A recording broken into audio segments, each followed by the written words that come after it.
Lengkung. Nah, stroke ini sudah cukup populer ya Pak ya.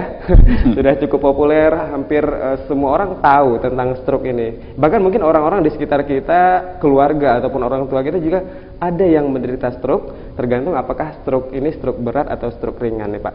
Nah, kalau kita dengar selentingan ini Pak ya dari masyarakat awam mengatakan bahwasanya ini stroke ini adalah salah satu penyakit yang mematikan ini Pak. Benar tidak ini Pak? Stroke sebetulnya tidak mematikan ya. Tapi kalau penyakit stroke itu bisa membuat orang dibilang mati tidak mati, dibilang hidup tidak hidup. Menggantung ya Pak ya? Menggantung. Artinya gini, ya. Kalau dilihat orang yang kena stroke, terutama stroke berat, dia tidak mati, masih bernafas, masih masih minum, masih makan ya, yang stroke berat. Tetapi tanda-tanda kehidupannya hampir nggak ada gitu. Untuk bergerak, untuk makan aja disuapin. Kadang-kadang ada yang tidak bisa makan lagi lewat mulut, harus pakai selang. Nah, jadi dibilang mati hidup karena masih memerlukan makanan. Dibilang hidup nggak bisa berbuat apa-apa lagi. Tidak bisa melakukan aktivitas lagi ya Pak ya. Nah ini artinya kondisi yang memang tidak diinginkan oleh siapapun ya Pak ya. Nah kalau kita bicara tentang stroke ini Pak, sebenarnya stroke ini ada tidak hubungan antara usia Pak? Apakah yang terkena stroke ini memang orang-orang dengan usia lanjut atau di usia muda mungkin ada yang sudah terkena stroke? Dia tidak memandang usia. Dia tidak memandang usia. Jadi semua orang bisa berpotensi terkena stroke. Baik itu orang muda, tua, semua bisa kena stroke. Tergantung dia menjaga pola makan dia. Pola makan. Nah, baik. Menjaga pola makan ini Pak. Kalau misalkan kita lihat stroke ini sebenarnya ada penyebabnya ada dua ya Pak ya. Yang pertama itu karena resiko medis, yang kedua itu karena resiko perilaku. Kalau medis itu mungkin orang dengan tingkat kadar gulanya yang tinggi itu juga berpotensi mungkin sakit jantung atau bagaimana. Nah untuk perilaku, resiko perilaku sendiri ini biasanya dari pola makan Pak. Nah pola makan seperti apa yang berpotensi untuk terkena serangan stroke ini Pak? Pola makan yang berlebihan. Yang berlebihan, apapun yang dimakan berlebihan itu akan berakibat kepada stroke. Misalnya dia makan manis, seperti orang diabetes terlalu tinggi juga terkena stroke. Setelah itu kolesterol terlalu tinggi, stroke. Darah tinggi, stroke. Asam urat tinggi, stroke. Berarti memang yang tinggi-tinggi itu berpotensi untuk kena stroke ya Pak ya? Termasuk emosi yang tinggi gitu. Orang dengan emosi tinggi bisa berpotensi ya stroke. Untuk kena stroke karena sudah emosi tinggi biasanya melekat dengan darah tinggi ya Pak ya? Baik, Bapak kita akan tanyakan lagi kepada Bapak ini mengenai gejala orang terkena stroke ini Pak. Apa sebenarnya yang bisa kita lihat dari gejala-gejala orang yang akan terkena serangan stroke ini Pak? Dari kondisi perilaku atau kebiasaan atau ada gejala-gejala lain? Gejala-gejala yang dirasa di badan ya, di badan maksudnya yang rasa biasa. Misalnya sering kebas-kebas, badan sering pegal-pegal. Itu juga salah satu gejala stroke. Gejala stroke ya. Sering pening. Jadi kalau misalnya dia jalan di terik matahari itu agak panas, itu juga gejala stroke. Tinggal menunggu waktunya kapan. Menunggu waktunya kapan. Jadi memang disarankan kepada pemirsa dan juga warga masyarakat tentunya untuk tetap menjaga pola makan ya Pak ya, yang utama selain melakukan pengobatan tentunya dimulai dari diri sendiri dulu nih Pak. Nah kalau misalkan sudah terkena serangan stroke Pak, solusi yang ditawarkan dari Bapak sendiri dari Klinik Fajar Terapi untuk pengobatannya seperti apa ini Pak? Solusinya yaitu kalau sudah kena stroke hindari makanan yang dingin-dingin. Karena kalau makanan yang dingin-dingin darah bisa membeku. Misalnya dia pengaruh kolesterol ya, stroke karena kolesterol. Kolesterol itu kan lemak yang ada di dalam tubuh, yang di dalam darah. Jadi kalau dia minum minuman yang dingin-dingin, apalagi minum semua serba dingin, itu dia akan membeku di dalam daging, di dalam darah. Begitu ya. Nah, Kalau untuk teknik pengobatannya sendiri yang dilakukan di klinik Fajar Terapi ini bagaimana, Pak? kita urut, kita pijit saraf-saraf atau daerah titik-titik urat-urat yang beku itu, kita urut, kita perlancar lagi, serta kita kasih pemanasan, yaitu dengan kita rangsang dengan minyak urut. Gitu. Minyak urut ya, berarti memang teknologi pengobatan secara tradisional ya Pak ya, dan alami. Nah baik pemirsa Karimun TV dimanapun Anda berada, jika Anda saat ini sedang mengalami stroke atau keluarga Anda mengalami stroke dan sudah melakukan pengobatan dengan berbagai metode, bisa jadi pembahasan kita bersama klinik Fajar Terapi bisa menjadi salah satu alternatif pengobatan buat Anda yang ingin mencoba pengobatan bersama Bapak Tengku pada malam hari ini. Nah bagi Anda yang berminat, Anda bisa langsung datang saja ke alamat klinik Fajar Terapi di samping Masjid Nurul Huda, Sungai Raya, Meral, Tanjung Balai Karimun. Atau Anda bisa menelpon ke nomor handphone di 0812 77 11687 dan juga di nomor handphone 0853 74 660767. Anda langsung akan dilayani oleh terapis yang sangat luar biasa, itu Bapak Tengku Munawar. Baik, kita akan lanjutkan ini Pak mengenai langkah-langkah untuk mempermudah penyembuhan. Misalkan seseorang yang sudah terkena stroke datang berobat ke Bapak, sudah dilakukan pengobatan, proses pengobatan.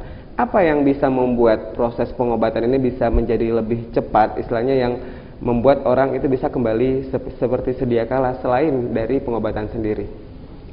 Selain daripada pengobatan itu, terutama peran penting dari keluarga pasien itu sendiri harus memberi semangat kepada pasien ini supaya dia punya semangat untuk kesembuhan. Jadi mengarahkan dia, setelah kita beri cara-cara mengarahkan dia supaya dia mau bergerak sendiri. Artinya dia punya semangat sendiri, dia punya itikad sendiri, dia harus sembuh. Baik. Itu yang membuat dia cepat sembuh. Karena orang yang kena stroke rata-rata malas, karena fungsi otaknya itu udah dibilang terganggu gitu. Jadi dia lebih banyak tidur. Nah, jadi karena keluarga melihat dia tidur terus seolah-olah malas, memang itu bawaan stroke. Nah, itu tidak boleh dimarahi, tapi dikasih semangat supaya dia mau bergerak sendiri, mau bangun, mau pokoknya mau bergerak lah.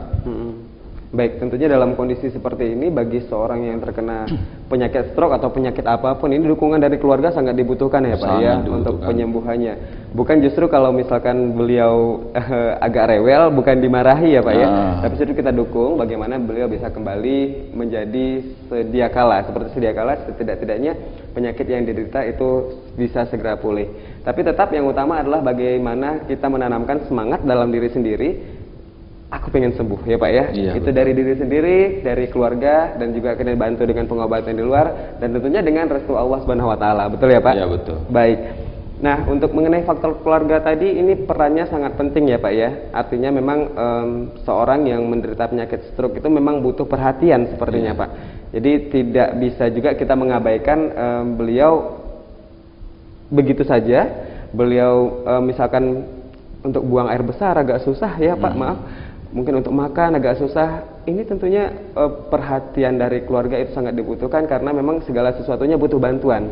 Beliau sudah tidak bisa lagi untuk melakukannya sendiri. Nah, stroke sendiri ini kan ada tingkatannya nih Pak. Ada stroke ringan, ada stroke berat. Itu bagaimana nih Pak pembedaannya seseorang yang terkena stroke ringan atau penanganannya dari Bapak ini bagaimana biasanya? Kalau stroke ringan itu kita hanya mengurut, kasih obat dalam jangka waktu yang relatif singkat udah sembuh seperti semula. Kalau untuk stroke berat Pak itu biasanya berapa lama? Untuk stroke berat rata-rata 1 bulan sampai 1,5 bulan atau 40 hari. Itu intens setiap hari atau? Tidak. Kalau kita urut tiap hari itu kan daging akan rusak, bahkan urat-urat saraf akan rusak. Tapi kita urut dalam 1 hari, dalam 2 hari sekali kita kontrol. Oh begitu ya, dikontrol. Jadi dalam pengawasan selama lebih kurang 1 sampai 1,5 bulan untuk penderita stroke. Insya Allah ya Pak ya. Insya Allah. Insya Allah sudah bisa kembali seperti sedia kala. Nah baik pemirsa, tentunya ini satu informasi menarik buat Anda yang ingin mencoba melakukan pengobatan bersama klinik alternatif Fajar Terapi. Anda bisa menghubungi nomor telepon ya di 0812 77 11687 dan juga nomor handphone 085374660767. Bagi Anda yang ingin datang langsung, silahkan aja ke klinik Fajar Terapi di samping Masjid Nurul Huda, Sungai Raya, Meral, Tanjung Balai Karimun. Anda bisa langsung berkonsultasi ataupun menelpon Bapak Tengku untuk mendapatkan pengobatan untuk penyakit yang mungkin Anda derita. Baik pemirsa, kita masih akan lanjutkan ya pembahasan kita mengenai stroke bersama Bapak Tengku pada malam hari ini di program kita Dialog Alternatif bersama Klinik Fajar Terapi. Pemirsa, nanti kami juga akan menghadirkan sebuah video bagaimana proses penyembuhan dari pasien Bapak Tengku untuk penderita stroke. Anda penasaran? Jangan kemana-mana, program Dialog Alternatif bersama Klinik Fajar Terapi akan segera kembali setelah jeda iklan berikut ini.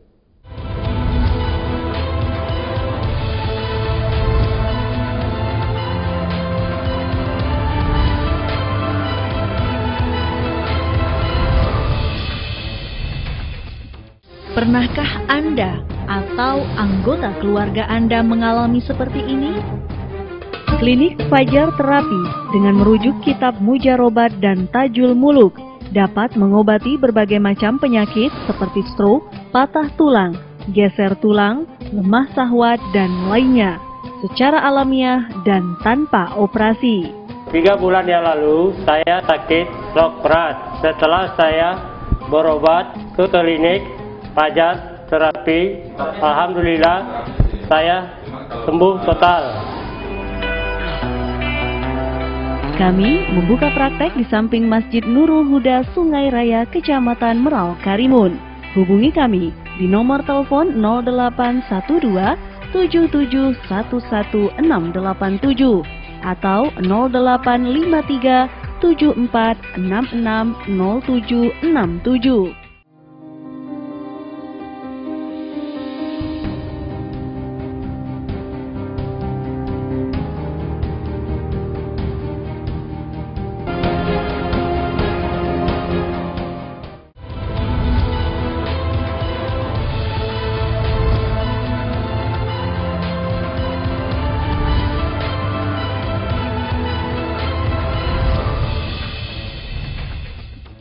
Baik pemirsa Karimun TV dimanapun Anda berada, kita kembali di program Dialog Alternatif bersama Klinik Fajar Terapi dengan narasumber kita, seorang terapis dari Klinik Fajar Terapi yaitu Bapak Tengku Munawar. Kita sudah membahas mengenai stroke pemirsa, seperti yang sudah saya sampaikan tadi. Setelah ini nanti kita akan melihat video ya, tapi sebelumnya kita akan flashback dulu dari pembahasan kita di sesi sebelumnya mengenai penyakit stroke ini sendiri yang ternyata berpotensi bukan hanya diderita oleh orang-orang dengan usia lanjut ya, tetapi bagi kita ataupun bagi pemirsa Karimun TV yang masih berusia muda juga berpotensi untuk terkena serangan stroke. Nah Pak, kita ingin membahas sedikit kalau tadi faktor keluarga itu sangat berpengaruh terhadap penyembuhan seorang penderita stroke. Bagaimana dengan faktor keturunan dalam meneruskan penyakit stroke ini kepada keturunannya? Apakah ada hubungan antara keturunan atau ini memang murni dari pola makan saja ataupun hal-hal lain begitu? Kalau selama pengalaman saya itu belum ada faktor keturunan stroke. Jadi nggak ada dari bapaknya stroke dia akan anaknya berpotensi stroke ya? Enggak. Waduh, berarti penyakit stroke itu tidak diwariskan kepada generasinya ya. Artinya seorang bapak yang terkena penyakit stroke belum tahu anaknya terkena stroke. Begitu juga dengan ibunya ya Pak ya. Jadi selama ini memang penyakit stroke itu karena selain resiko medis tadi Pak, memang orang-orang yang dengan ya mungkin pola makan yang sangat luar biasa tinggi, diabetes tinggi, darah tinggi, dan penyakit jantung, itu juga memang dengan orang yang pola makan kurang teratur ya Pak ya, yang berpotensi terhadap penyakit stroke. Nah pemirsa, saya sudah katakan tadi kita akan menyaksikan sebuah video, sebuah tayangan mengenai pengobatan seorang pasien dari Bapak Tengku Munawar untuk penyakit stroke ini. Nah, beliau di sini akan menceritakan pada video ini bagaimana proses penyembuhan seorang pasien yang sedang mengalami stroke, dan ini sepertinya memang sudah agak berusia orangnya nih Pak. Nah, kita akan saksikan videonya langsung. Ya, ini dia videonya. Ini apa yang digendong ini ya Pak ya? Iya. Videonya ini, beliau ini sudah terbaring sebelumnya kena stroke atau baru kena stroke langsung dibawa ke Bapak ini Pak? Ini baru kena stroke nih. Baru kena? Ya, baru terkena.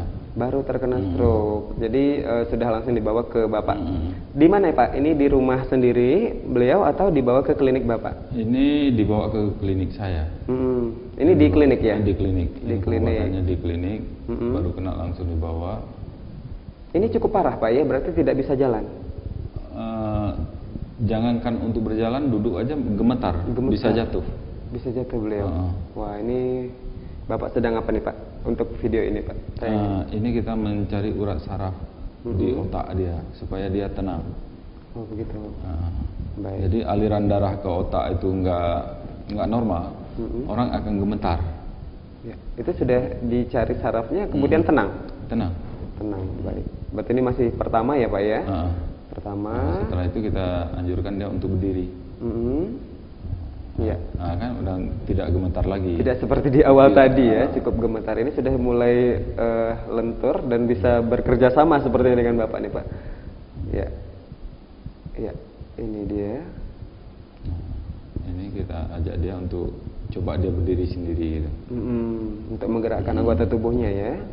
Karena kalau baru itu sangat mudah kita obati, karena darahnya belum membeku. Darahnya belum membeku. Sama seperti orang kena serangan jantung kan, baru berhenti jantungnya langsung dipompa bisa hidup lagi. Nah begitu juga ini. Jadi darahnya belum membeku. Belum membeku. Berarti ini berapa hari Pak? Hitungan hari atau hitungan minggu? Ini baru hitungan hari. Hitungan hari. Kalau nggak salah 4 hari waktu itu dibawa. Iya. Jadi setelah sempat juga nginap di rumah sakit, baru ke klinik Bapak. Baru ke klinik. Baik. Nah ini di hari keberapa ini Pak? Ini hari ketiga. Hari ketiga. Di rumah beliau? Enggak, masih dibawa ke tempat kita. Masih di tempat Bapak ya? Sudah mulai bisa berjalan? Mulai bisa berjalan, tapi masih gemetar, masih gemetar. Butuh pengawasan ya, harus dipapah setidaknya begitu Pak ya? Jadi kalau orang udah ke stroke itu harus dijaga supaya jangan jatuh. Jangan jatuh. Kalau sempat jatuh itu susah pengobatannya. Oh begitu. Karena kalau jatuh dia kan nggak ada tenaga, jatuh langsung duduk, itu bisa saja urat yang di pinggang itu kejepit. Nah, makanya secara medis juga dianjurkan kalau orang udah kena stroke itu jangan jatuh. Jangan sampai jatuh ya. Makanya kalau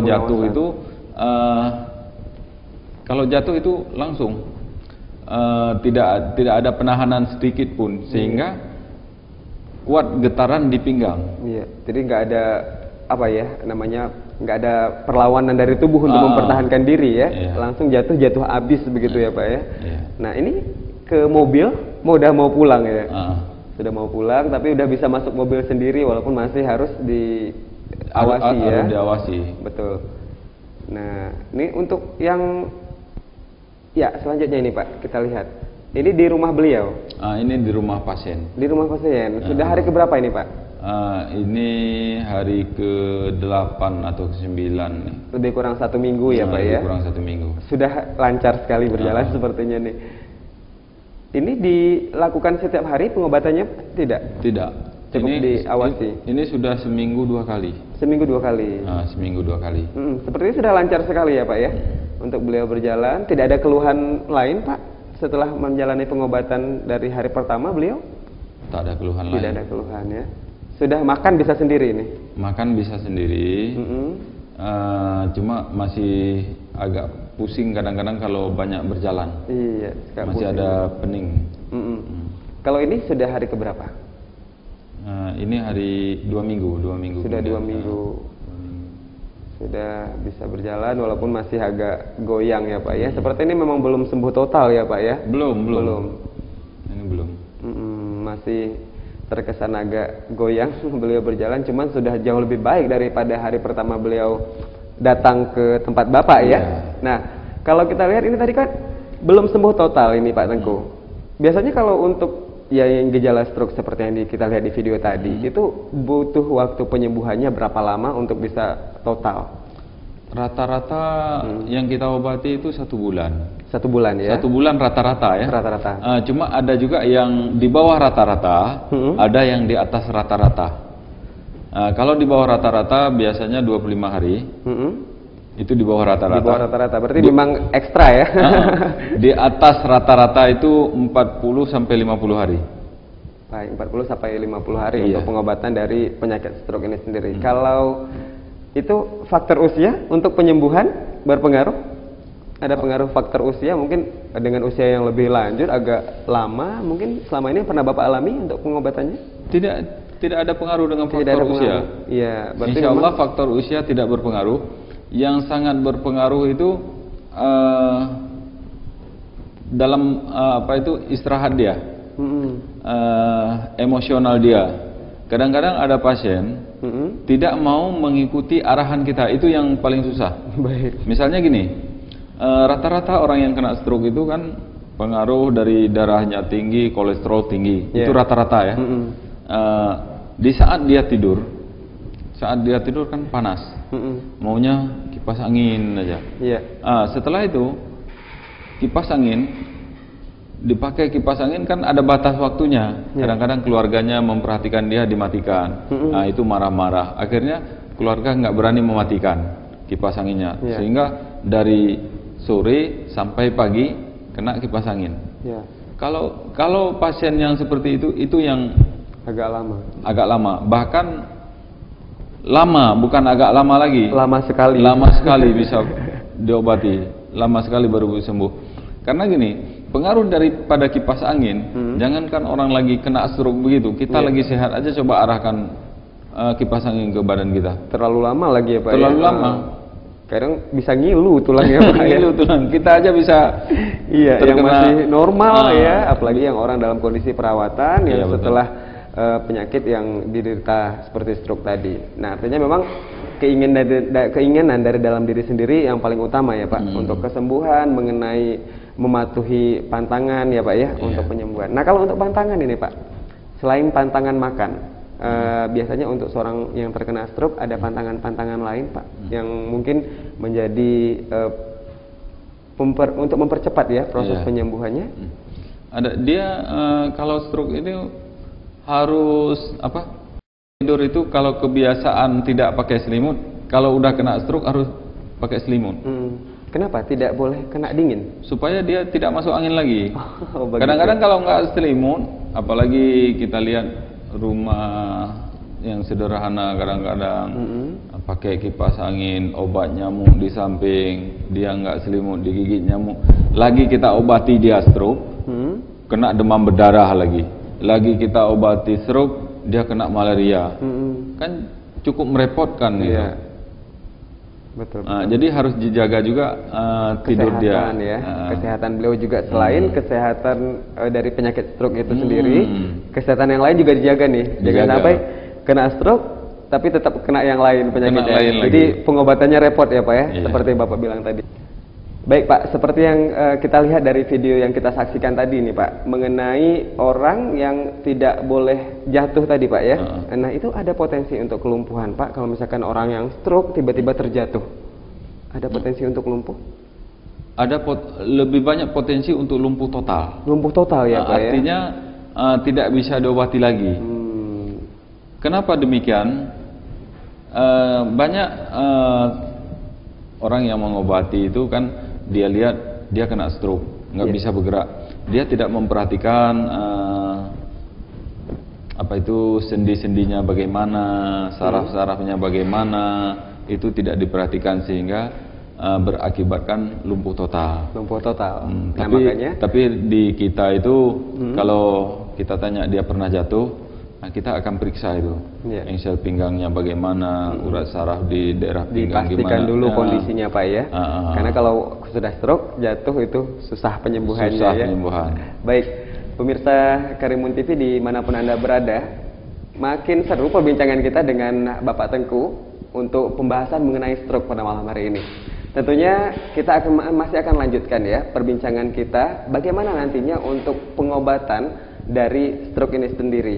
Nah, Anda jangan kemana-mana pemirsa, karena kami akan kembali setelah jeda iklan yang berikut ini.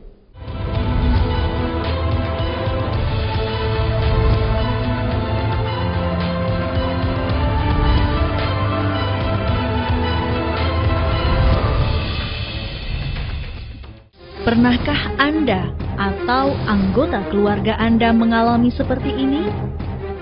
Klinik Fajar Terapi dengan merujuk kitab Mujarobat dan Tajul Muluk dapat mengobati berbagai macam penyakit seperti stroke, patah tulang, geser tulang, lemah syahwat, dan lainnya secara alamiah dan tanpa operasi. 3 bulan yang lalu saya sakit stroke berat. Setelah saya berobat ke klinik Fajar Terapi, alhamdulillah saya sembuh total. Kami membuka praktek di samping Masjid Nurul Huda Sungai Raya, Kecamatan Merau, Karimun. Hubungi kami di nomor telepon 0812 7711 687 atau 0853 74 66 0767.